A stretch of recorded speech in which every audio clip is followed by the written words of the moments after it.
Welcome to this presentation by Nurse. and Nana. Christopher Johnson McCandless, born on February the 12th, 1968. Christopher had not to mention his younger sister Karine, 6 half-siblings living in California, from his father's Walter's first marriage. This Chris found out on a family holiday trip in 1986, which made him very upset. In John Krakauer's book Into the Wild about Christopher and his journey, he's described as likable despite his stubbornness. He's also described as being handsome, short and exotic looking, which also shows in the movie based on this book. Quote, McCandless was smallish with the hard, stingy physique of an itinerant laborer. There was something arresting about the youngster's eyes. Dark and emotive, they suggested a trace of exotic blood in his heritage.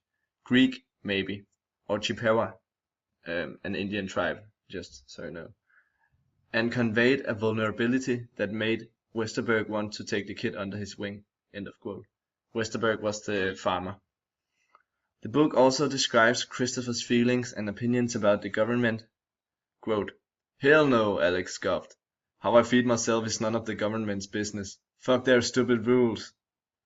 Christopher was very interested in books. His favorite authors were Henry David Thoreau, Jack London and W. H. Davis. Therefore he took the nickname Alexander Supertramp, which was a name used in the title of one of W. H. Davis's books. These authors wrote about living on the street, exploring the wilderness and rebellion. They all had a negative view on the modern society, which inspired Christopher. This is a picture of the map showing the route of Christopher's travels. He started his adventure in his hometown, Atlanta, traveling to Lake Mead National Recreation Area, and ended his journey in Alaska, which were his goal all along.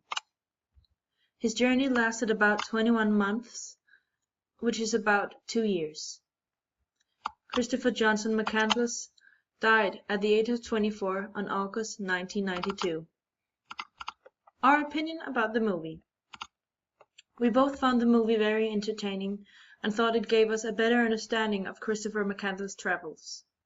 We found the portrait of the wilderness very beautiful and lifelike, but we found Christopher's behavior and looks a bit romanticized, which you can see in these photos. This is the movie actor and this is the original. You can see here the actor, he's very handsome. He's a handsome bitch. He is sexy. And this is Chris in real life. And whereas he's more charming and the actor is more, well, handsome. Yeah.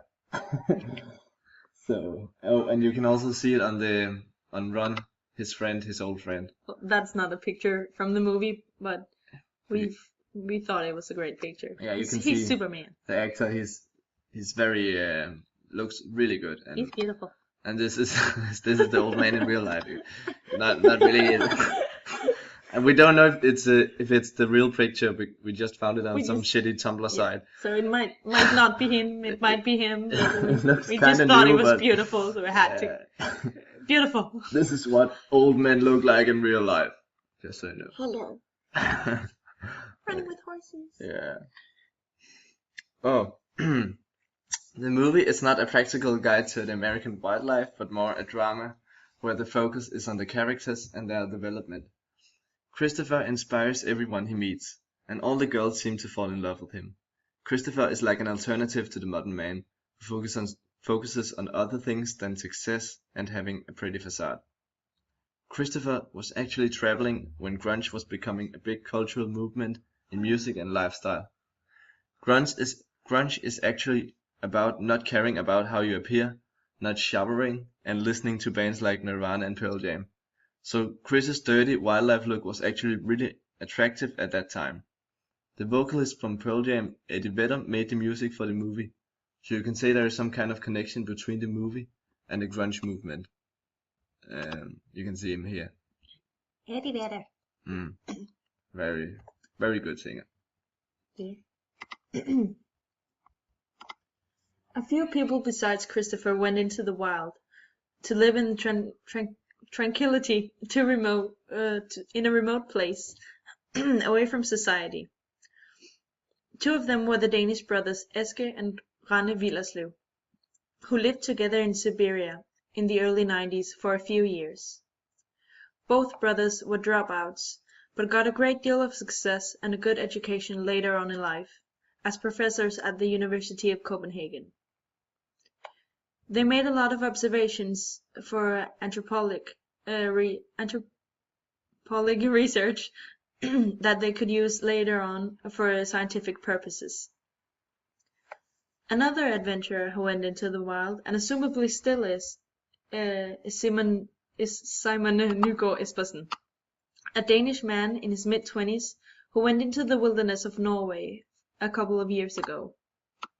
He didn't find it hard to survive like Christopher did, but Simon's escape from the modern society was not much of a rebellion, but more of a way to find comfort because he found himself dysfunctional in the hectic modern lifestyle.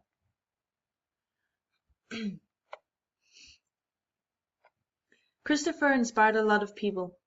Some of them read Jan Krakauer's book, some saw the movie, and some even went as far as getting him or some of his quote tattoos, as you can see in these pictures. Happiness is only real when shared. Kill me. Yeah, So, well, yeah. not really well done, but you know. Just like religious pilgrimage, Christopher's route has become almost holy, and his bus an attraction for travelers. He became a role model for a lot of young Americans who also thought they didn't fit in. Actually, Nana and I, we both want to travel into the wilderness, awaken our natural instincts and discover our true colors, away from social norms and modern way of living. After we graduate, we're going to fly with Ryanair straight to Alaska to walk on the holy ground of our boss and superhero. Amen. We also seek to be as fabulous and as handsome as Christopher Johnson McCandless. Look at that beautiful, beautiful face. Falco.